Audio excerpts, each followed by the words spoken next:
boa noite a todas e todos. Obrigado por estarem aqui num papo, mais um papo na FENAC. Um grande prazer e alegria estar recebendo a Cor do Som. Obrigado por terem aceitado esse papo aqui. E agradecer novamente também a todos terem vindo ouvir um prenúncio do que vem aí essa semana musical, né? A Cor do Som aqui em Lisboa, depois lá na Mini Amarante, enfim, e outros shows que acontecerão nos próximos tempos. Muito obrigado a vocês e vamos começar já. Eu queria uma curiosidade que é particular, mas certamente também é de muitos de vocês, rapidamente, vocês falassem um pouco. São tantos sons, né? São tantas cores na sonoridade de vocês. O que é que particularmente em comum a Cor do Som cresceu ouvindo? O que é que particularmente cada um de vocês na infância ouvia, né? Até que começassem a fazer música, particularmente. Então, eu queria logo saber, começar pelo começo de cada um, rapidamente. Bom, o mais velho. A nossa família, eu sou irmão do Mu, a gente é irmão, né? Eu e o Mu, e a nossa família tinha muita... A música estava sempre presente, né? A nossa mãe era pianista, né? Gostava de música erudita, tocava todas as tardes, tocava Chopin, Beethoven, Tchaikovsky. Então, a gente ouvia isso naturalmente, assim, né, em casa. E minha irmã e meu irmão mais velho, nossos irmãos, ela também tinha uma ligação forte com a música. Então, eu, particularmente, que nos anos 60 eu já tinha praticamente 9, 10 anos, quase 10 anos, em 62 eu tinha 10 anos. Eu ouvia muito, era a época da Bossa Nova, então era uma coisa que rolava muito, que a minha irmã gostava, adorava Edu Lobo, Tom Jobim, Jorge Ben, né? Jorge Ben, que foi uma grande influência também, que a gente escutava. A gente tinha um equipamento de som, assim, onde a gente morava, tinha um quintal com um galpão, e nesse galpão era onde rolavam as músicas, e a gente escutava muito isso, até que um dia apareceu, né, o rock and roll, chegou com tudo, né? Beatles, Stones, The Who, Kinks, Jimi Hendrix, foi a hora que também misturou com tudo isso. E, assim, eu tinha uma banda aos 13 anos que a gente tocava, o nosso repertório praticamente era esse, né? The Who, Stones, Kinks. Então, a partir daí, a música foi chegando cada vez mais, né? Depois, quando eu entrei para Novos Baianos, a gente escutava muito Jacó do Bandolim, Luiz Gonzaga, né? Então, João Gilberto. Então, isso tudo foi a minha, para mim, assim, foi a minha universidade musical. Vai, Armando, e você? Formando o Dade, né? Dade é uma figura que super conhecida do meio, aliás, todo mundo que fala de Dade. Dade, olha quem fala, Armandinho, famoso. Estava vendo no Bial há pouco tempo. Fala de Novos Baianos, o Bial já por 2 vezes fala de Dade. Eu digo, rapaz, esse Dade, hein? Novos Baianos de Moraes Moreira, de Galvão, Pepeu Gomes, Baby, mas o cara fala de Dade. Esse cara aqui que tem uma história maravilhosa musical. Eu, quando me liguei a Moraes, quando saiu de Novos Baianos, me chamou para tocar, ele me falou, Dade também está saindo, vai entrar aqui com a gente. Eu, pronto. Não dava ficar Novos Baianos sem o Moraes, já não deu. Só faltava o baterista. Aí o próprio Dade conhecia, né, o Gustavo Chureta. E assim nasceu a Cor do Som, né? Aí é que vem a base e começamos a preparar o primeiro disco do Moraes, pós Novos Baianos, né? E é nesse primeiro disco que a gente ia sempre na casa de Dade, porque, como ele falou, família musical, não só a mãe, né, que era pianista, mas tem o pai que era super empolgado, o seu Haroldo, Arudão. Igual o seu Osmar, né? Que eles eram muito parecidos, o pai do Armandinho e meu pai. O Sérgio Carvalho. Não, eu me apaixonei pela família toda. E a gente pela família dele. E tinha um filho, um irmãozinho mais novo, menor, que tocava piano e ficou. Aí era o Mu. Aí chega o Mu. Aí ouviu lá as músicas que a gente vinha ensaiando com o Moraes e ele gostou de uma que falava do Jacó do bando. Ele aí fez um intermezzo lá no...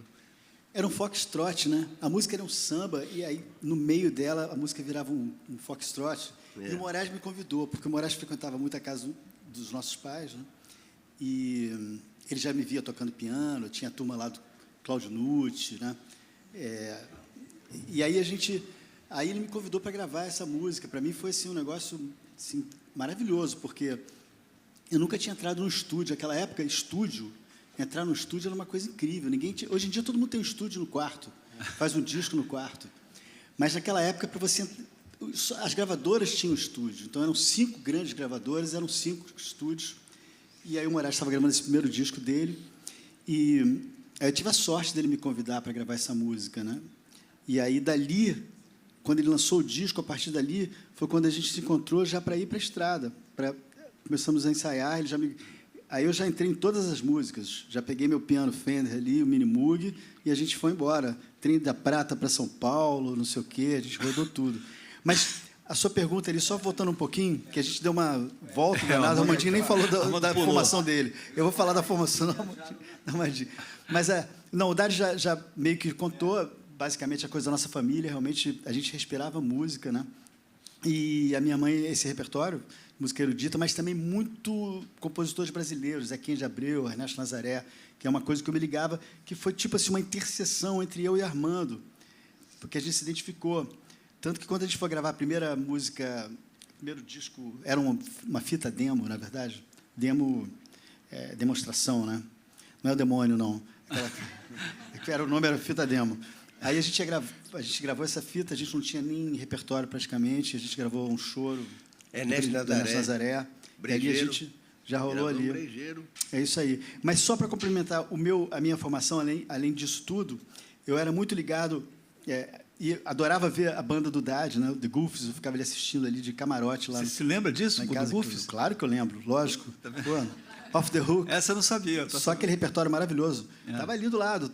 E aí, também eu frequentava, quando o Sérgio, nosso irmão mais velho, começou a produzir, ele produziu discos importantíssimos do Chico Buarque, né? Meus Caros Amigos, Sinal Fechado e tal. Eu ia de bicão ali com o Sérgio, ficava quietinho no estúdio, e aquilo foi uma escola para mim também, porque vendo ali o Antônio Adolfo gravar aquele piano de... Pô, imagina, Lígia. Eu lembro direitinho, eu estava ali no estúdio quietinho, ali na Poligram, um estúdio maravilhoso. Mas eu ouvia muita música, aquelas bandas de rock progressivo também. E aquilo mexeu com a minha cabeça, assim, de botar tudo isso no liquidificador, misturar com ritmos brasileiros. E Novos Baianos, para mim, era uma escola também. Eu ia assistir todos os shows Novos Baianos, o Dade tocando, estava ali na plateia e tal. Armando, fala de você aí. A influência. Não, estou gostando da história, está boa. Não, o que é interessante que ele falou do... E eu sempre lembrando, o Sérgio Carvalho é outro irmão. Eles são irmãos nessa dupla aqui. Desde que nascemos. E o Sérgio era um entusiasmado, um produtor musical. E foi o primeiro que, quando ouviu a gravação de guitarra baiana que a gente fez com o Moraes, ele lá na sua casa, lá de seu pai, sua mãe e tal, e quando ele escutou, fez, olha aí a cor do som. Ele falou? Falou. Tá vendo? Aí, sim, ele falou, vocês têm que gravar um lance. Olha aí a cor do som, pô, vocês têm que fazer. Foi aí que ele leva a gente lá para a Poligram, mas a Poligram na época não quis, porque era instrumental, eles não queriam, imaginaram que a gente fosse cantar. A gente ainda não abria a boca para cantar, né? Não tinha... ainda não tinha essa... Eu sei que aí a gente... O Guti Carvalho, outro da família, o primo, Só da família. o Gutão, aí fez, olha, o Warner está chegando aqui, eu estou lá de produtor, vou levar para lá a fita. E levou 3 músicas gravadas e a Warner abraçou, né? Puxa vida, aí é o chorinho novo e tal. E aí reconheceu, né? O Midani, né? A galera, o Mazola. André Midani, que o Liminha. Eles todos tinham muita... O Liminha já tinha ido no trio elétrico na Bahia, já tinha... Mas, quanto à minha história, né? Minha base musical, né? Porque é que eu sou músico, né? Eu nasci criado vendo meu pai tocar já um instrumento elétrico, né? E vendo ele sair da metalúrgica lá, que era no fundo de casa, com aquele caminhão iluminado, ele botou, a princípio, era o nome do conjunto dele, o trio elétrico, porque eram 3 elétricos, e estava no tempo, o Zé Alves bem conhece essa história, né, Zé? E, na verdade, ele botou o nome primeiro, a dupla elétrica, ele e Dodô, porque elétrico, nos anos 40, era novidade. Era quando estava surgindo o ferro elétrico, torradeira elétrica, né? Só se falava, tinha coisa, na casa dele tem luz elétrica, minha avó falava isso, luz elétrica, imagine. Ninguém hoje fala que o computador é elétrico, televisão elétrica, não existe. Mas, na época, ser elétrico era o moderno, Então, quem tinha coisas elétricas em casa, né? E aí eles inventaram esses instrumentos elétricos, aí depois, isso aqui é uma dupla elétrica. Aí entrou um terceiro, tudo festa amadora, assim, em casa, de festinha de aniversário. E tinha um terceiro que entrava, aí Dodô fez um trio lindo. Dodô era o técnico, o eletrotécnico, né? O Dodô era o que eletrizava e o Osmar trieletrizava. Então, era uma história ali de junção, eles dois. Mas, como entrou um terceiro, eles aí botaram o nome do conjunto. O nome desse conjunto agora é o Trio Elétrico. E eles passaram a sair no carnaval com esse carrinho. Primeiro era um Ford 29, depois a caminhonete. E passaram a escrever o nome do conjunto. O conjunto, o Trio Elétrico. O Trio Elétrico e tal. Aí veio caminhão, veio iluminação fluorescente.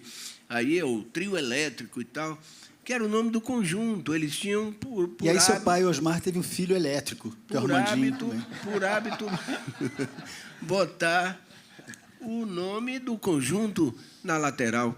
Lá no 5º, 6º ano, aí surgiu lá outro conjunto Atlas, conjunto 5 irmãos, compravam os equipamentos, aprendiam com meu pai como fazer a estrutura e tal, e eles ensinavam tudo. Era uma brincadeira de carnaval. Eles pagavam para fazer aquilo como quem paga para sair num bloco de carnaval, porque era o momento deles de tomar uma biritinha, como dizia meu pai, né? E, nessa brincadeira, o povo, quando começou a ver outro, lá vem outro trio elétrico.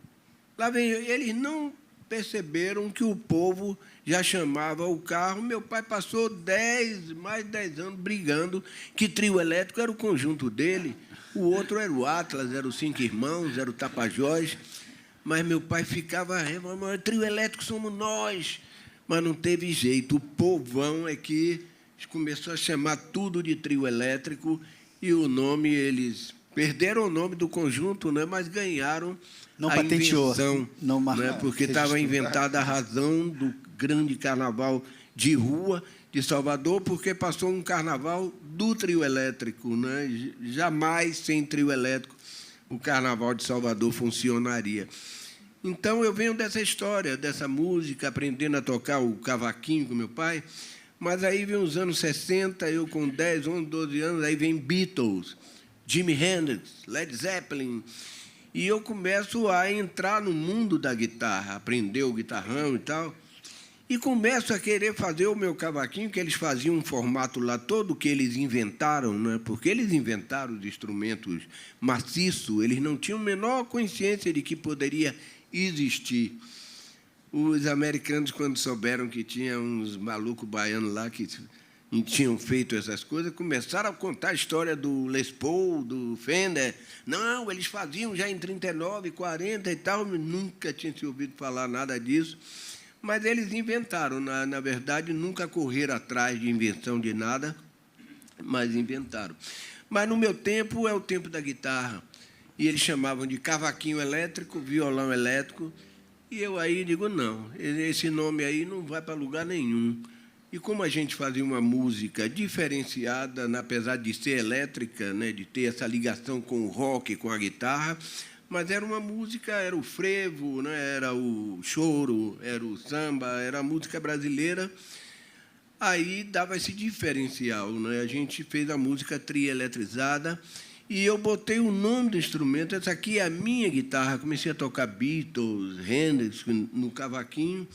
O Dade até dizia, pô, vamos atrás do trio daquele cara lá que parece o Jimi Hendrix. A primeira vez que eu vi o Armandinho, eu me lembro direitinho até hoje, que eu tocava no Novos Baianos e todo final de janeiro, fevereiro, a gente ia para a Bahia para fazer um show lá, tal, e o carnaval. E a gente ia, eu me lembro que a primeira vez que eu estava ali pela Bahia, pelas ruas, carnaval, que veio vindo uma guitarra com a pegada de Jimi Hendrix, tocando um frevo maravilhoso. Eu falei, caramba, quem é esse cara? Esse cara é um absurdo, sabe? Era ele, e está aqui hoje comigo. Eu também senti a mesma coisa. É nessa aí que eu botei o nome, batizei. No terceiro disco do trio, que eu já comecei a gravar os discos do trio, eu aí botei o nome Guitarra Baiana. Era o nome que faltava. Ninguém chamou mais de cavaquinho elétrico, de trio elétrico. A guitarra é baiana e não tem jeito, né? E botei uma quinta corda para ficar mais perto dos graves do guitarrão. Mas, enfim, começa a desenvolver, né, esse instrumento e divulgar, soltar para o mundo. O meu luthier, o Elifa Santana, ele já vendeu mais de 7.000 guitarras baianas, né? Então, é uma guitarra que foi para o mundo. Está aí. Obrigado, Armandinho. Nada. Ari, sua escola, o que é que você cresceu ouvindo? O que é que tem sua um referência grande principal? Armando, alô. A história do Armando é Sagrado, enorme sagrado. e bonita, né? Armando é uma feríssima, como todos aqui. A minha história é, eu sou do Nordeste, sou de Salvador, então é toda calcada em tambor. Eu ouvi pequeno em casa, meu pai ouvia muito Luiz Gonzaga, Jacques do Pandeira, muito som lá de cima. E, ao mesmo tempo, eu ouvia o jazz, né? Com Nat Cole, com Ray Charles. Então, eu tenho essa mistura toda na cabeça. E, quando pequeno, na Bahia, tem uma coisa muito engraçada que chama-se batucada. É batucada mesmo, que é um monte de crianças numa fila indiana, por altura. Então, eu lembro que eu comecei na rabeira, tocando a gogô. Eu era pequeno, eu comecei tocando esse instrumento. E, à medida que eu ia crescendo, eu ia passando. Então, vinha do agogô, aí você pegava um tamborim, que é um instrumento menorzinho, ia subindo até chegar no surdo que levava na frente, já era o maior. Eu cheguei no surdo. Cheguei no surdo. E aí, essa minha formação no Bonfim, né, na Cidade Baixa, perto até de onde o Armando nasceu também. A gente é vizinhos de bairro. E aí eu comecei a tocar, fazia som em casa, no guarda-roupa. Tinha um guarda-roupa que tinha um som maravilhoso lá em casa, aqueles antigos, que eu conseguia gerar um som maravilhoso. E aí fui me interessando. E aí chegou a época de fazer vestibular. E aí o pessoal lá em casa, não, porque música, né, é aquela coisa, tinha um certo preconceito. Aí eu falei, tá, então eu sei o que é que eu vou fazer. Aí eu coloquei que a gente tinha direito a 2 opções. Eu coloquei comunicação como primeira e música como segundo. Só que eu chutei uma letra só justamente para ficar na segunda opção, entendeu? E, paralelo a isso, eu já estava tocando com um professor particular, que, coisa importante, eu tive um professor que tocava violão. Então, ele tocava violão e bateria. Ele me colocava na bateria, escrevia todos os ritmos, bolero, valsa, samba canção, todos os ritmos. Ele tocava no violão e mandava eu tocar na bateria. Então, eu aprendi todos os ritmos. Por exemplo, quando eu fui tocar em baile, a pessoa, vamos tocar um samba canção. Aí eu lembrava da música, eu sempre associei a música ao ritmo, entendeu? Então, bolero, aí já sabia. Um bolero, aí associava. Aí comecei na bateria com esse professor, depois eu queria subir mais, e um dia eu vi o Tuti Moreno, que para mim é o meu ídolo, casado com a Joyce, grande baterista, o Tuti tocando na TV Itapuã, uma TV nossa, local, e eu falei, caramba, lá tem possibilidade de fazer aquilo tudo na bateria. Aí eu procurei saber, e na Universidade Federal da Bahia tinha um curso equivalente ao curso médio. E eu me inscrevi no curso médio, fiz 4 anos de curso médio, estudando música. Aí que eu vim descobrir, cara, você toca bateria por música. Eu falei, é o ritmo, né? Na verdade, são as figuras rítmicas. Eu não entendia como era isso, tocar bateria por música. Eu não sei música nem... Imagina se soubesse, como é que né? bate por música? As pessoas perguntam, como é que é tocar? Eu falei, não, você vai trabalhar com os ritmos, né? Mas, ao mesmo tempo, na escola, paralelo, olha que legal, a escola da Universidade da Bahia é uma das escolas mais... Ela tem um currículo de uma escola americana, de uma Berkeley, uma coisa... Você faz o seu instrumento e, paralelo a isso, você tem que fazer solfejo, ditado rítmico, estudar um instrumento de sopro. Eu lembro que eu estudei o oboé, mas foi um mês só. Não conseguia, porque aquela palheta dupla. E aí fiquei na escola de música, fiz 4 anos de curso médio, fiz o vestibular, e era muito efervescente a Bahia naquela época, porque a gente tocava com o pessoal de teatro, com o pessoal de dança. Foi a época mais efervescente na Bahia, em termos de arte. E aí comecei a tocar, toquei na Sinfônica, como terceiro percussionista, meu professor, um outro aluno mais antigo. Fiz um trabalho muito bonito com o Walter Smetak, que é um pesquisador alemão que morou na Bahia. Ele fez um trabalho de microtons. E aí fui, paralelo a isso, aí tocava na igreja do Senhor Bonfim, que eu nasci lá, tocando bateria, toquei em baile. E aí fiz um show com o Armando, com uns amigos nossos, Jorge Alfredo e Era Encarnação. O nome do show era uma loucura, Salve o Prazer.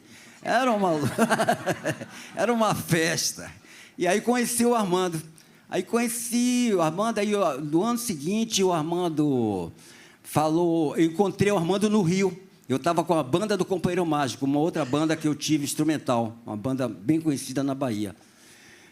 Totalmente instrumental. Eu encontrei o Armando, Ari, tá por aqui, não quer gravar uma faixa no disco? Do trio?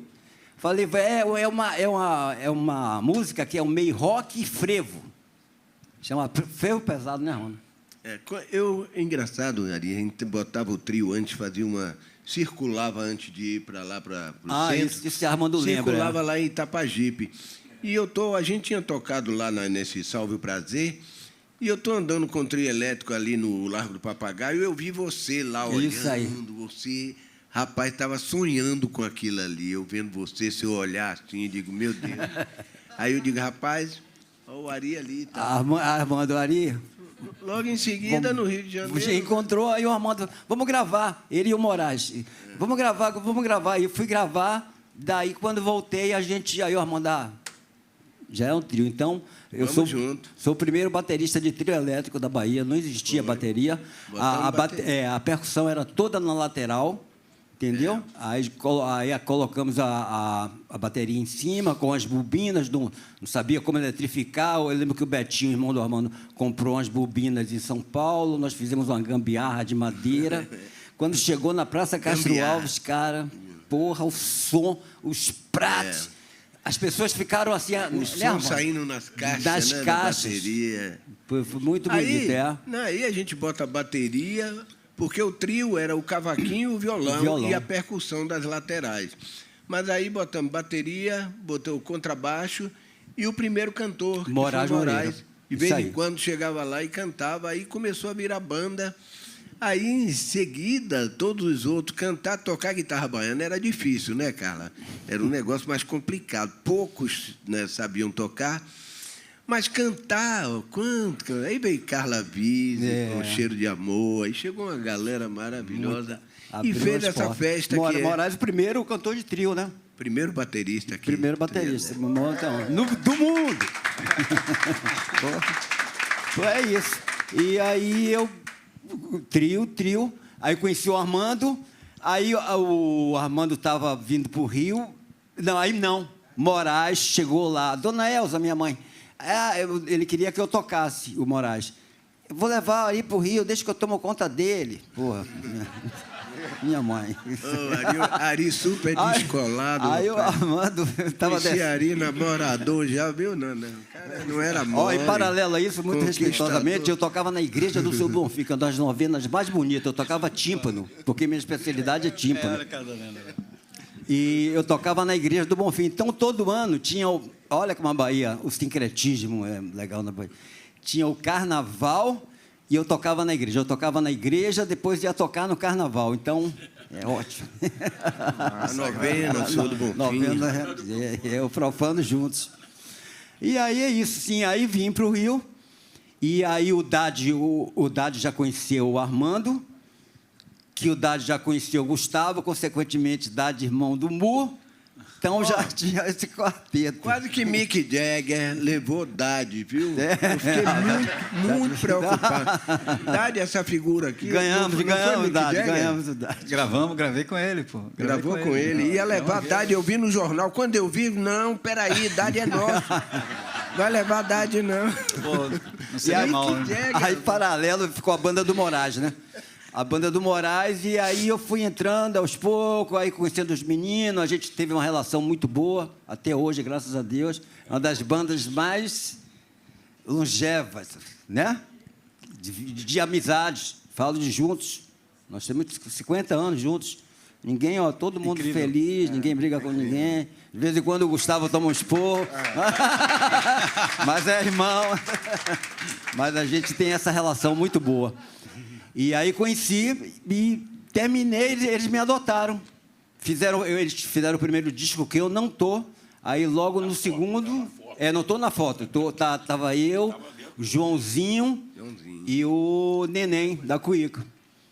E aí eu fui adotado. No disco seguinte, eu já saí na capa. Então é isso. Gustavo, e a sua escola? Caramba, alô. Gustavo é o roqueiro. Alô. Olha aí. Eu estou um pouquinho rouco, gente, desculpa. Deu? Tá. Boa tarde a todos. Alô. Caramba, eu costumo dizer que a minha vida é uma mágica, esse é um negócio que foi andando, que eu nunca programei nada e a coisa está andando. Foi andando assim. Minha mãe acreditou em mim o tempo inteiro. Mas, enfim, o começo era assim, uma coisa muito louca, porque eu estava adolescente, que negócio, brincar as garotadas, a gente tinha as festinhas e tal, ouvia os discos, ia dançar. Tinha, rapaz, a coisa incrível. Eu morava no 8º andar de um prédio no Maitá, em Botafogo, e tinha um cara mais velho, já tocava na noite, tocava bateria. O cara tinha uma bateria no meu prédio. Vamos combinar? Eu fico pensando nisso, o cara não devia ter uma bateria de 50 quilômetros, não devia ter nada disso. Duvido. O cara chamava o Robertinho. Esse cara, ele se enturmava com a gente para buscar aquela coisa da gurizada mais nova, né? Ele já tinha 19, 20 anos, tocava no Canecão, tocava uma banda chamada The Youngsters, era conhecida. Aí, um belo dia, ele chegava para a gente nas festinhas e falava, gente, ó, eu vou dar aula de bateria, quem quiser. Cara, foi todo mundo, uns 40, todo mundo da rua foi de curioso, né? E assim, aí foi aquela coisa, fazer baqueta, toque, era na beirada do colchão, que era um lugar que tinha mais ou menos, que era duro e parecido, em vez de ser uma madeira. Cara, muito engraçado. Sei que passou um pouco mais de um mês, só estava eu. Todo mundo foi entrando e falou, eu não quero saber. Foi indo.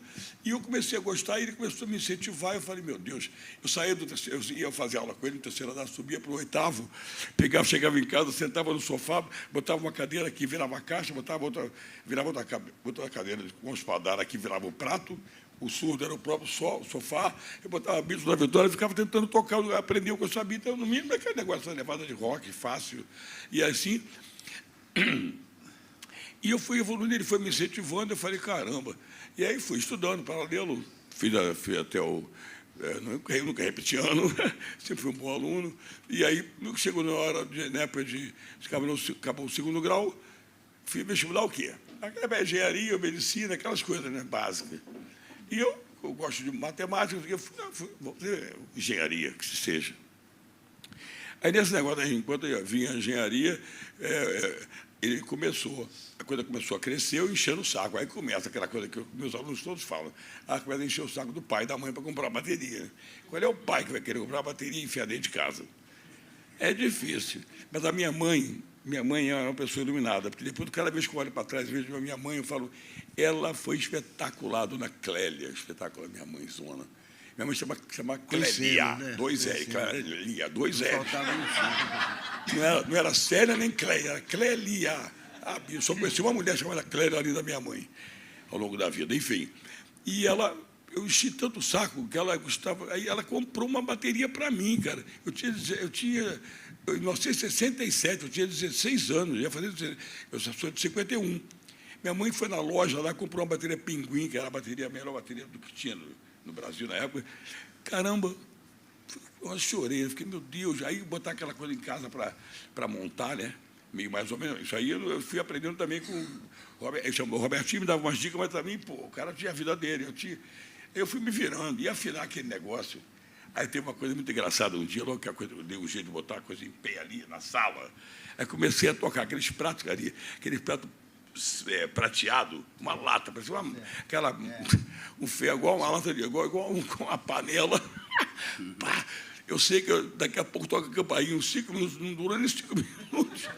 Toco a campainha, e eu olho assim, que era um retângulo assim, que você fazia assim, né, para abrir. Tinha um negócio assim de ferro para ninguém enfiar a mão. Eu fui atendido, olhei para frente, olhei para baixo, tinha um senhorzinho de cabelo branco. Meu filho, que inferno é esse aí? Falei, meu Deus, minha mãe vai falar um diabo agora, ferrou, o que eu faço agora? O senhor me desculpa, não sei o quê. Rapaz, olha só, eu pensei assim, ali, essas coisas que naquela época é tão difícil, não tem ideia do que vai fazer. Aí eu falei, o que eu faço agora? Aí eu pensei, se eu jogar um pano em cima do prato, vai abafar esse troço. E se eu jogar um pano na bateria inteira? Aí fucei lá um lençol velho e pá! Joguei, comecei a enrugar ele assim, do jeito, para prender nas tarraxas ali, e a coisa deu um jeito, aí ficou... Falei, oba! Aí enfiei um monte de... Não sabia o que fazer, bumba, bum, bum. Eu me abri, botei um monte de bola de jornal, fiz um monte de bola de jornal, botei lá, deu uma abafada. Já ficou razoável. Aí nessa história toda, tinha 2 amigos meus, vizinhos do nono do quarto andar, que tocavam violões. A gente ficava tocando na escadaria do prédio. E aí começamos, aí quando eu ganhei a bateria, tudo mudou. Eu comecei a levar a bateria para casa de um, então eu vinha lá em casa, ele começou a tocar umas coisinhas, fizemos uma bandinha lá e tal. Bom, nessa época, então, a minha mãe já deixava eu sair depois das 10, até 10 horas e pouco, voltava a casa. Tá bom, mãe. E eu ia para a rua, e aí comecei a ganhar, tinha umas ruas lá no Maitá, tudo pertinho no bairro, e tinha uma turma mais velha, né? Igual o menino, o Robertinho, que me ensinou. E aí, um belo dia, alguém soube naquela turma lá, um cantor de uma banda que depois enfim, ele Gustavo, eu soube que você tem uma bateria. Você quer tocar com a gente? O baterista vai sair, que está mal na escola, não sei o quê. O cara não perguntou se eu sabia tocar direito, não. Se eu era bom, ele perguntou se eu tinha um instrumento. Você tem um instrumento? Aí eu considero o máximo para os caras. O cara tem uma bateria em casa, meu Deus, é ele. Enfim, entrei para essa banda, era uma banda de baile. Ali foi a minha escola verdadeira. Porque o que eu tinha aprendido com o Robertinho, comecei a gastar lá. E eu via disco, tirando. E isso foi uma experiência incrível. Foram 2 anos, a banda se chamava Blackfoot. Uma banda é o nome de uma tribo de índio americana, né? Cara, eles tocavam tudo, repertório internacional, hit parade, música brasileira, sucesso nacional. E final de janeiro, perto do carnaval, tinha que fechar o baile com carnaval. Fui inventando, fui tocando aquilo do jeito que na minha cabeça, e a coisa foi andando. E eu falei, meu Deus, cara, aquela escola aquilo foi tudo a base da minha vida. E aí veio o vestibular também. Eu estava fazendo um cursinho vestibular, aí vai vestibular, aí fui fazer o vestibular. Claro que eu não passei nas matemáticas, não passei em física, mas quase que eu passei. Chegou em química, eu não sabia porra nenhuma. Falei, aí já era. Aí, bum. Aí eu falei, mãe, a senhora que pagou tudo para mim, o cursinho vestibular, a única coisa que foi paga na minha vida, eu sempre tive escola pública, Pedro II, escolas primárias, tudo. Enfim, aí... E depois de dito, eu vou falar. Esse começo é importantíssimo, porque eu só sou o que eu sou com aquilo ali. Não tem jeito. Muito estranho. Ó, a idade vai chegando, você começa a perder o. Aí, ó, tá vendo? Você quer pular muito. Espera só um minutinho. Deixa eu terminar o raciocínio aqui. Aí eu prometi à minha mãe que eu faria outro vestibular para música.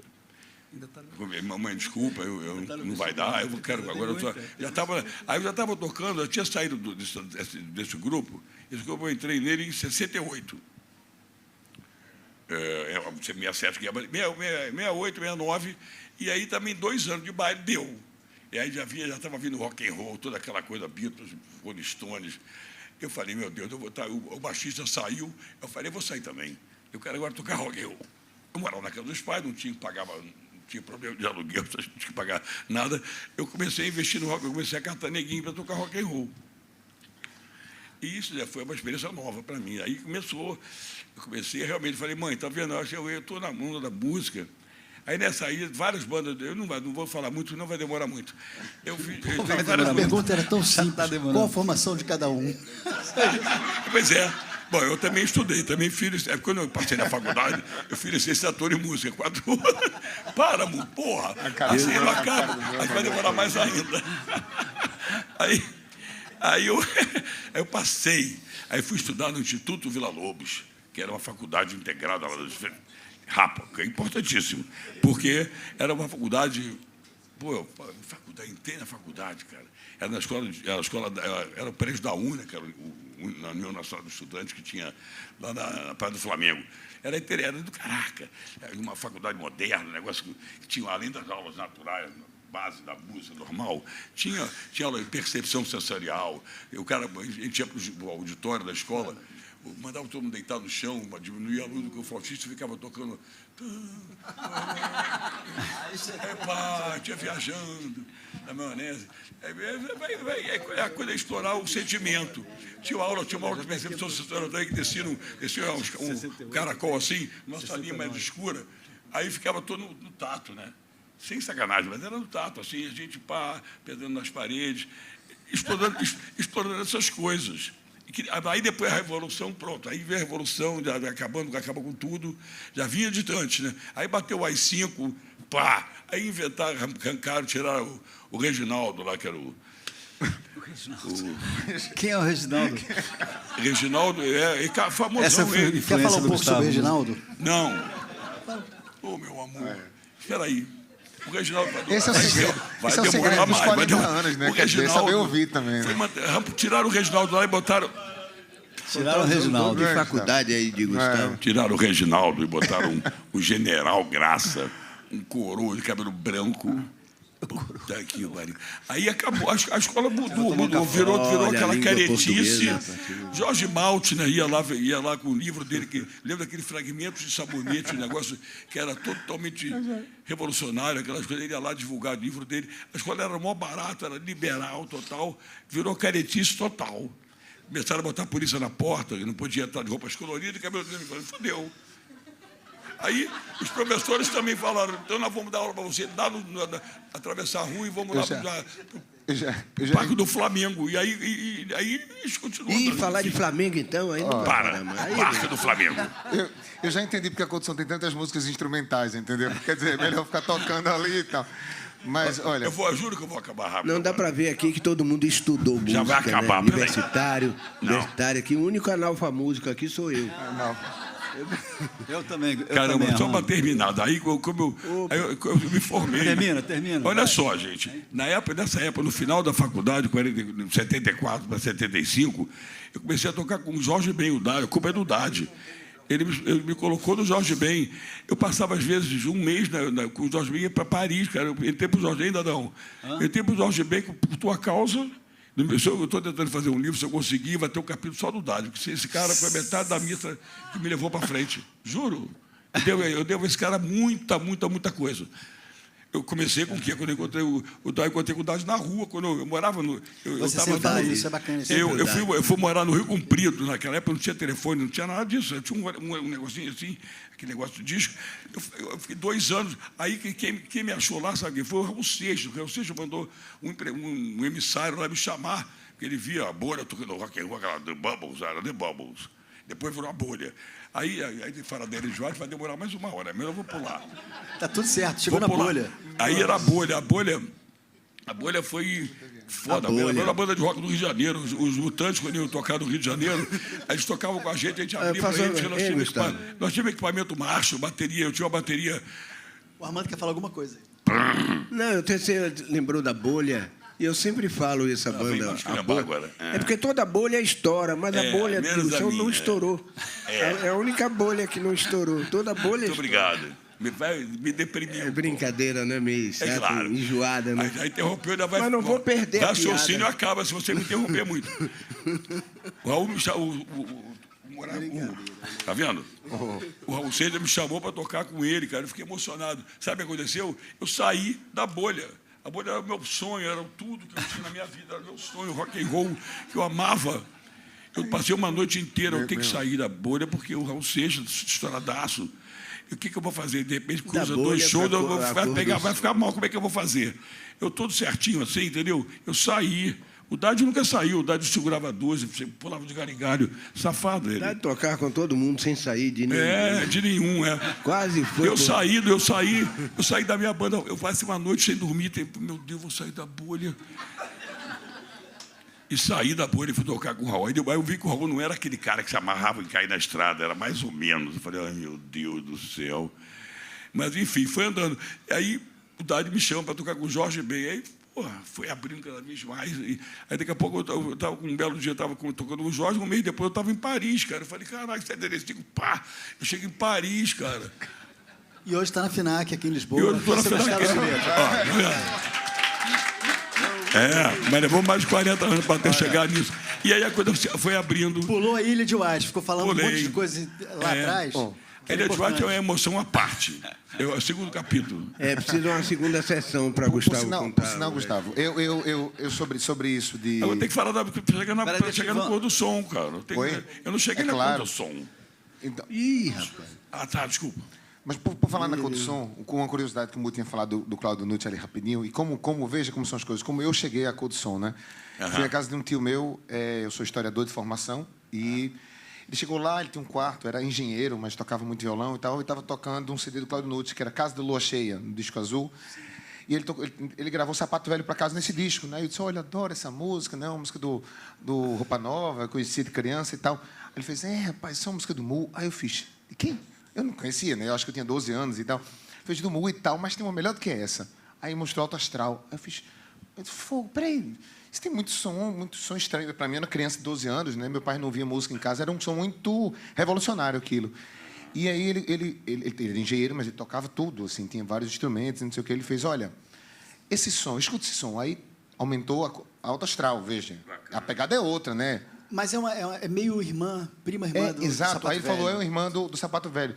Só que a pegada é muito mais rock, é uma música assim, com mais referência, Sim. né? Com mais referência de guitarra, de teclado. Mas em 6x8 também, tem aquela coisa Exatamente. E aí eu não conhecia. E passei a conhecer naquele dia o Alto Astral. E cheguei para meus amigos da escola e disse, olha, vocês conhecem a Cor do Som? Meus amigos, com 10 anos. Não, a gente não conhece a Cor do Som. Eu disse, como assim você não conhece a Cor do Som? Aí eu disse, vou apresentar a Cor do Som para vocês. Então eu passei a ser aquela figura cult a partir de uma música que talvez não é a mais famosa da banda, tem mais, né? Mas assim, é uma das músicas que mais me chamou a atenção por aquela troca de acordes e tal. E mais tarde, né, eu fui historiador, depois eu fiz mestrado, doutorado, fui ler sobre alucinações musicais, o Oliver Sacks, né, o Zé Miguel Wisnik, que fala um pouco sobre as cores, né, dos sons e os sons nas cores, né?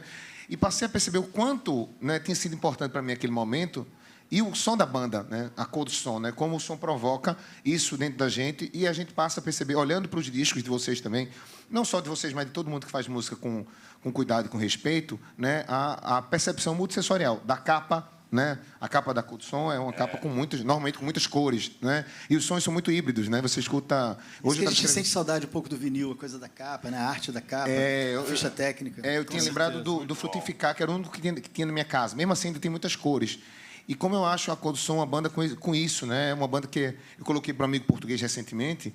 Ele fez, nossa, mas eu estou ouvindo um teclado, uma coisa meio Emerson Lake Palmer, e de repente tem um shot, sabe? Quer dizer, uma guitarra e tal. Então, eu acho que eu, particularmente, né, enquanto aquela criança que cresceu ouvindo a Cor do Som, de fato eu cresci, passei a perceber essas camadas de som, né, e de cores que vocês tanto têm nas canções. E antes de passar a palavra, eu queria, sei lá, pedir um pouco dessas camadas, se vocês pudessem apresentar em termos sonoros para a gente ver aí, se fosse possível, fazer um som. Fazer um som, exatamente. Vamos sim. Vamos sim. Quer fazer bacana essa sua história aí. Legal ouvir. Acho que o Gustavo quer falar mais um pouquinho. Não, porque... Alô? É porque todo mundo falou, chegou na Cor do Som. Eu não cheguei lá.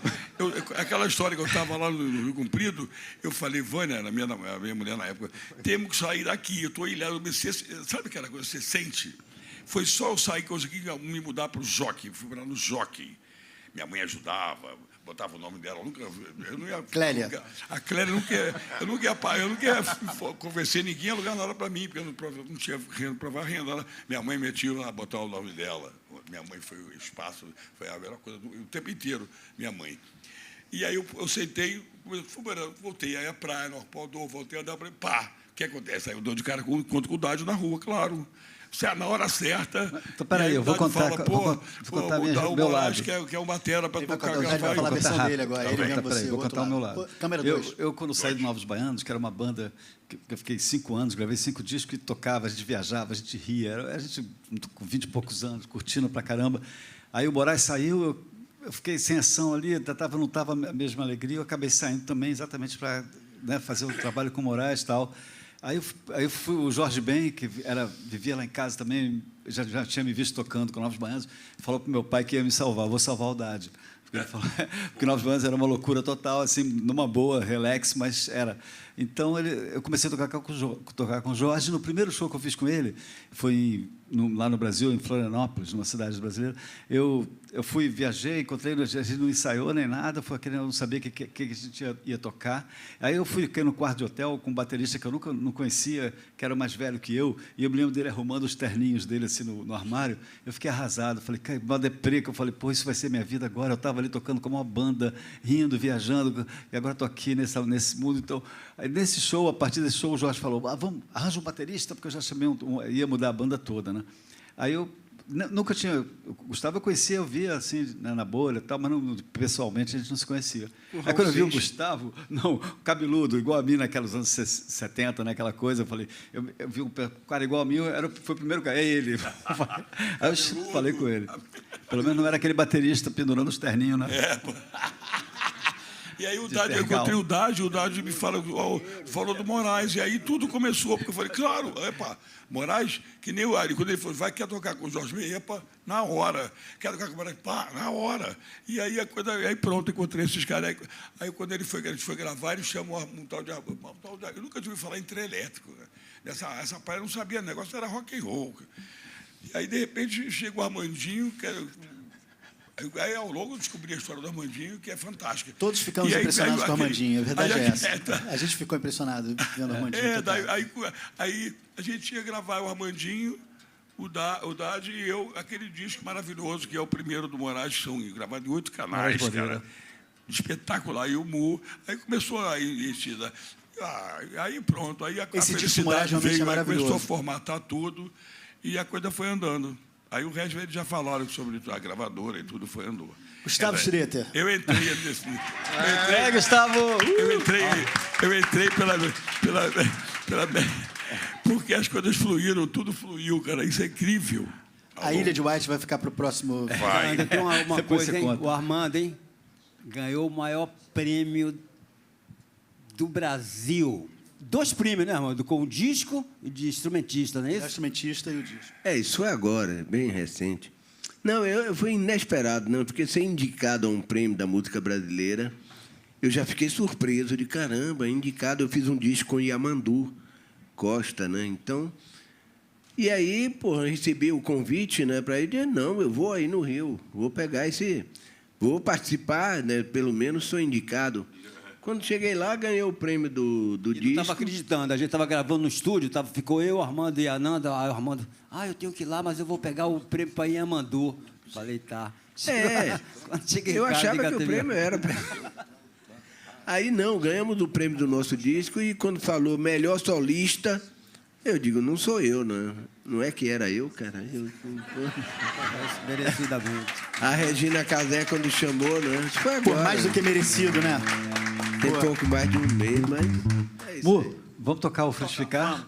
Eu vou só pedir licença, vou subir um pouquinho distante aqui, porque agora que eu vi, ela está baixa para ficar em pé e está alta para ficar sentado. Então, eu vou subir. Não tem um banco.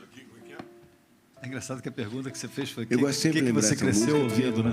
Ninguém respondeu isso. Todo mundo conhece com... Você respondeu. Respondi um pouco. Só contou a história.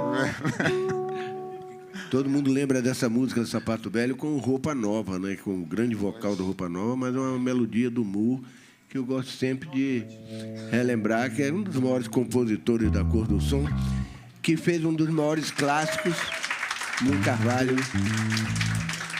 Alô. Não, só para... Quer dizer, porque ele falou, na verdade...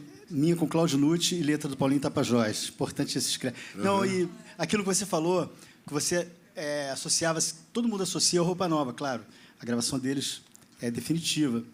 Mas essa falta de informação, isso rola muito no Brasil, a coisa de crédito, né? Compositor, né? Do compositor, exatamente. Né? Legal. Por isso eu acho que eu resolvi estudar a partir daquele dia, sabe? Quer dizer, alguma coisa estava por trás e a gente não sabia. Na verdade, não é nem por trás, pela frente, né? É por ali que se começa. Mas é isso. Faz uma coisa só para ver se estou ouvindo legal. Beleza.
Maravilha, obrigado, gente. A Cor do Som, uma banda que o começo era de ser uma banda realmente instrumental, trazendo a música instrumental brasileira, o chorinho, o frevo, o baião, principalmente. Mas que no terceiro fizemos o primeiro disco totalmente instrumental, aliás, tem uma cantada, né? Mas que não foi para lugar nenhum. O segundo disco a gente fez em Montreux, no festival, em 78, gravado ao vivo, totalmente instrumental. É aí que efetiva o Ari Dias na banda, nesse disco de Montreux. Mas veio o terceiro com a proposta, inclusive a gravadora, o Midani, né, na Warner, por que vocês não cantam uma música e tal? E foi a fórmula perfeita, porque a gente tinha um convívio muito grande com Caetano, com Gil, Moraes Moreira, e a gente começa a fazer o Gil abrir a porta para o Dade, Caetano chegou um dia lá com Beleza Pura, eu falei, poxa, essa é a minha, vamos cantar. E o Mu fez com Moraes Moreira o Swing Menina. Então, a gente foi uma fórmula perfeita para quem tinha um disco totalmente instrumental, levar 3 cantadas, porque a gente vendia 15 mil discos, passamos a vender 100 mil discos na época, porque foi um estouro total no Brasil em 1979. Então, a gente virou cantor, é engraçado, eu sou instrumentista desde pequeno, aí, de repente, lá vem o cantor da Cor do Som, eu estranhava. Eu nunca me senti, Carla, né, um cantor na minha vida. Cantei pela primeira vez e a música estoura no Brasil inteiro, tocando em todo canto. Eu digo, meu Deus, olha eu cantando, não sabia que a minha voz servia para rádio, para nada disso. Mas, enfim, eu achei foi a fórmula perfeita de levar a um grande público a música instrumental que a gente fazia, porque estava lá no disco, além do Frutificar, o Pororocas, que é um baião, que é minha, do Luiz Brasil, estava lá o Jacó do Bandolim, o Assanhado do Jacó do Bandolim. Então, a gente estava levando a música brasileira, de uma certa forma, numa banda com uma base até roqueira, porque todo mundo que olhava a gente, né, todos cabeludos, como Dade, né, só se identificou com o Gustavo porque era cabeludo. Então, já era um cartão, né, para a gente na época, né, ser cabeludo, a gente diz, é da tribo. Então, isso aí era fundamental para a época, para todos nós. E a gente começa a estabelecer a música brasileira com essa nova roupagem, essa nova formação. E, assim, eu acho que é o que a Cor do Som fez de melhor, foi essa junção, fusão, essa mistura, para levar todo o público, né, à música brasileira. Então, Maninho, já que vocês fizeram um instrumental, agora, se eu puder pedir uma cantada, vai ser massa para a gente. O primeiro estouro, a primeira música que eu cantei, com licença, viu, Carlinha? Vou cantar. Mas aí a gente acaba virando cantor mesmo, não tem...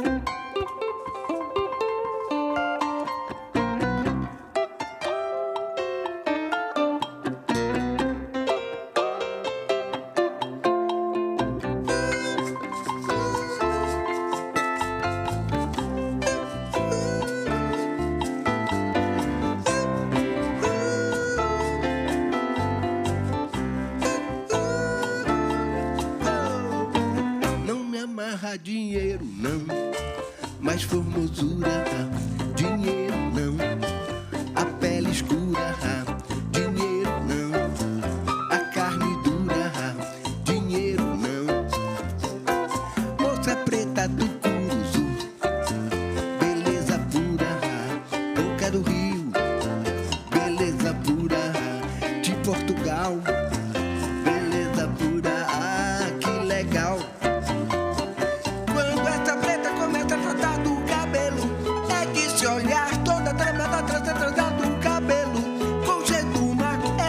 Busca pra botar o cabelo, toda minúcia, toda delícia. Não me amarra dinheiro não, mas elegância. Não me amarra dinheiro não, mas a cultura, a saúde, a educação, fundamental. Beleza pura, dinheiro não, a carne dura, dinheiro não. Moço lindo do Badauê, beleza pura do Ileaie, beleza pura, dinheiro yeah, beleza pura, dinheiro não. Ó o solo. Pa pa paruna, pa pa pa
pura.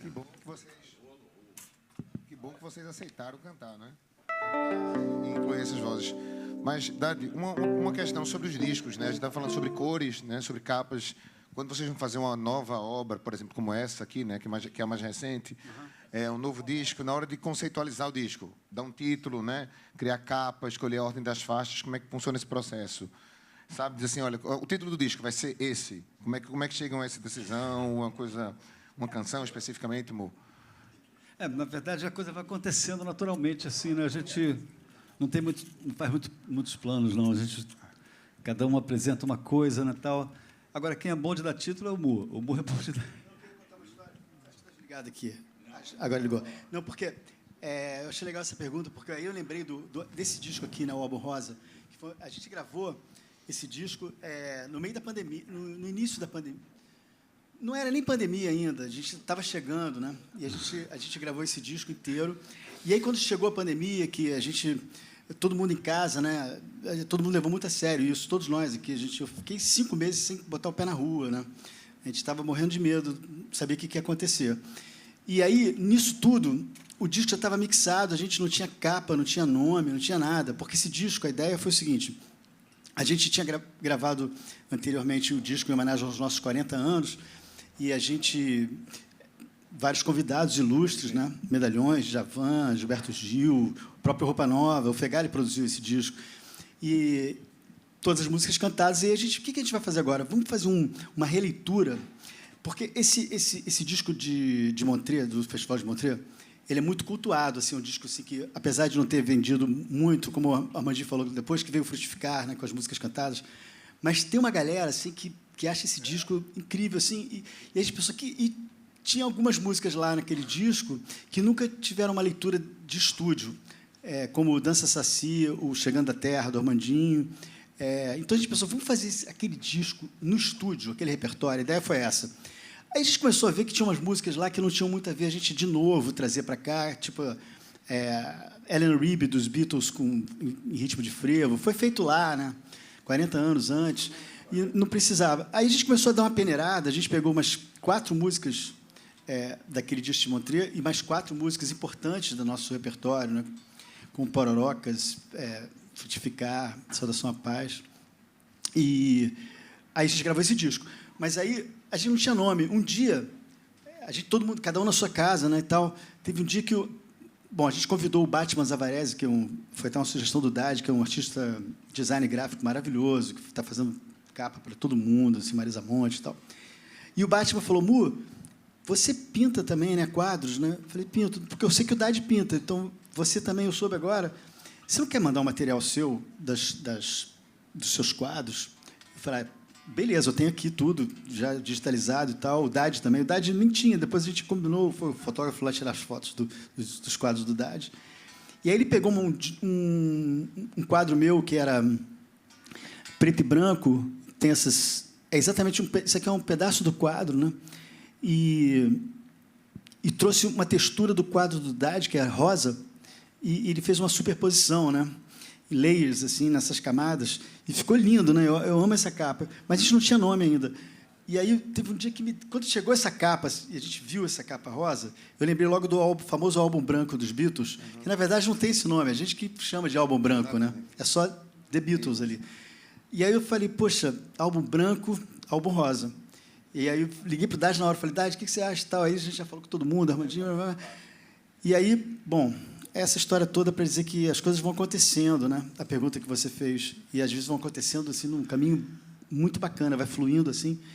E esse disco trouxe muita felicidade para a gente, porque a gente ganhou o Latin Grammy com esse disco. Graças a Deus, hoje temos um Grammy em casa, né? Foi muito bom. Temos um Grammy em casa. Graças a esse disco aí. Isso aí. Mas o álbum rosa é bacana esse nome, porque foi bem sugestivo, saiu no mês de outubro, que era o mês rosa. Tem todo esse contexto, a coisa assim, exatamente. Tudo rosa traz uma coisa de amor, né? Uma coisa. E estava todo mundo em casa, estava todo mundo meio perdido. Então foi muito bem sugestivo. Foi bacana. Pois eu ainda, o álbum Rosa e todos os álbuns da Cor do Som, como eu falei, eu tenho muitos em casa, né? Eu acho que dialoga muito com a proposta do título, né? Do tema, da banda, a sonoridade da banda, que é isso que me chama a atenção até hoje, né? Tá sempre se reinventando. É difícil você definir, ainda bem que não se define, né? Que tipo de gênero musical faz a Cor do Som. É indecifrável, quer dizer, pode ser shot, é rock, né? Samba, enfim, é isso tudo. É por isso que a gente está aqui. Acho que por isso que todo mundo aprecia tanto a banda e que eu estou muito contente de estar convosco. Claro, nosso tempo é muito curtinho aqui hoje para conversar, não é? E é claro que eu queria, primeiro, antes de qualquer coisa, agradecer a vocês também. Claro, é muito pouco tempo que a gente tem, mas pedir mais uma música, se fosse possível, né, para a gente também encerrar. E, claro, convidar todo mundo a estar essa semana no Jardim do Marquês. Sim, depois de amanhã, quarta-feira. Depois de amanhã, quarta-feira. E, para quem tiver mais coragem, né, e o mesmo entusiasmo da Mimo, né, no inicialmente, a Mimo chamava-se Mostra Internacional de Música de Olinda, né, que é de onde eu sou. Esse é o primeiro... Ah, não sabia. Pois é, um festival que surgiu na terra, quer dizer, de Recife, onde eu sou, né, nós íamos para Olinda, e que sempre foi um festival muito colorido, exatamente por essa diversidade sonora.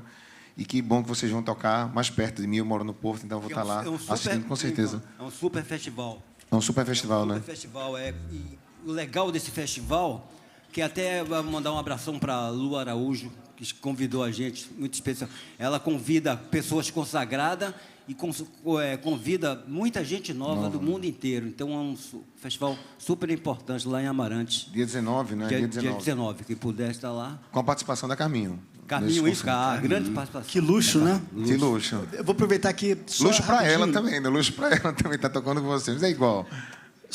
Bom, agradecer a você pelo carinho, pelo papo. Foi felicidade gigante estar aqui. E vocês todos também. Obrigado por estarem aqui. Valeu. Né? Ouvindo as nossas histórias, que não são curtas, né? Beleza. E é isso. Então, muito obrigado a todas e todos por terem vindo aqui, né? Eu acho que, assim como eu, todos vocês cresceram e crescem ouvindo a Cor do Som. Muito obrigado a vocês. Vamos lá, o que a gente toca? Valeu, Ivan. Pode ser. Vai lá. Lá. Abre a porta.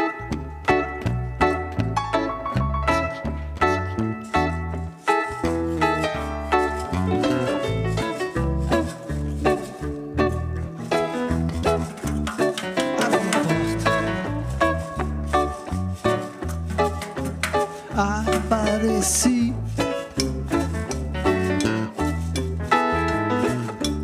a mais bonita, sorriu pra mim.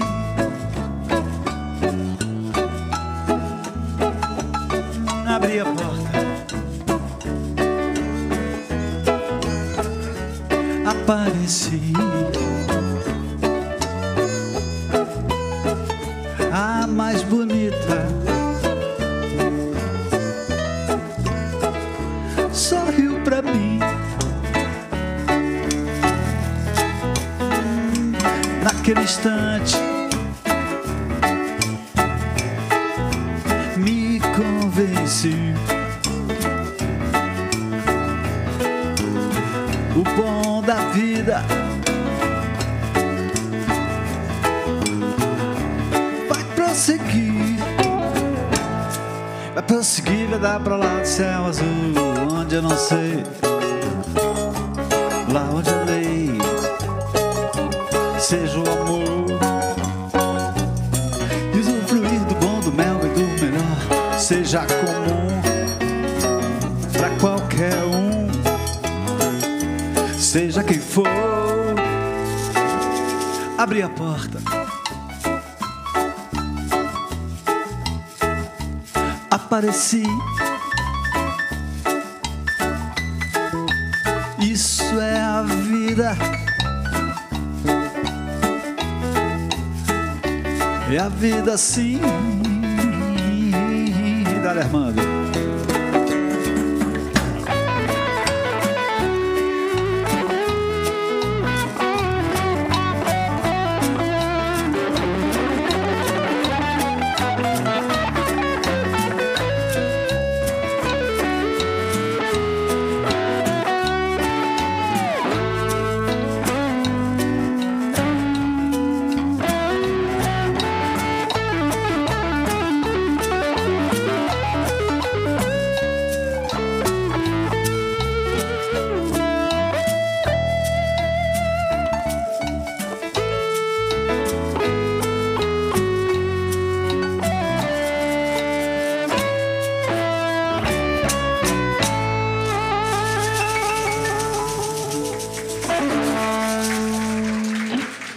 Valeu.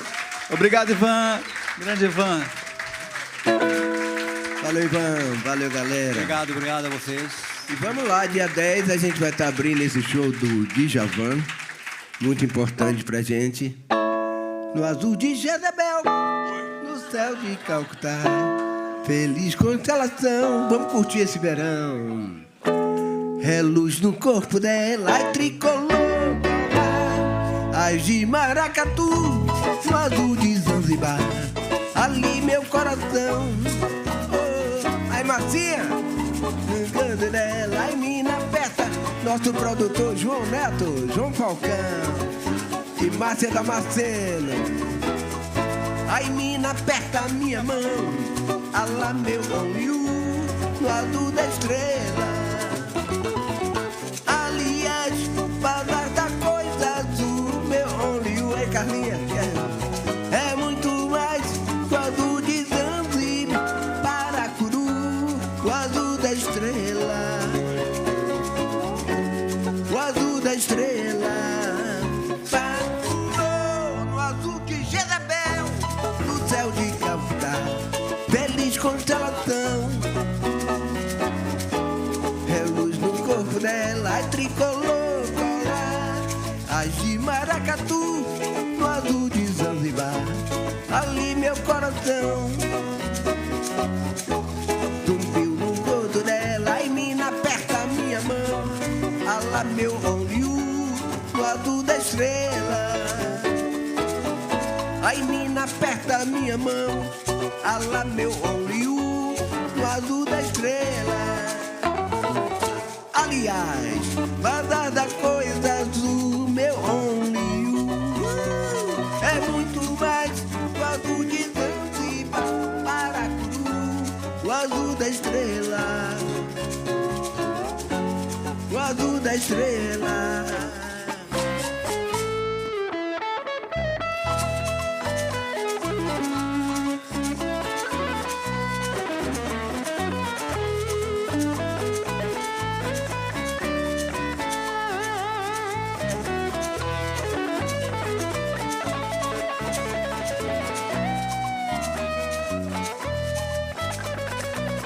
Ai, mina aperta a minha mão, alá meu olho, no azul da estrela, no azul da estrela. Ai, mina aperta a minha mão, alá meu olho, no azul da estrela. Aliás, bazar da coisa azul, meu olho, é muito mais o azul de Zanzibar, Paracuru, o azul da estrela,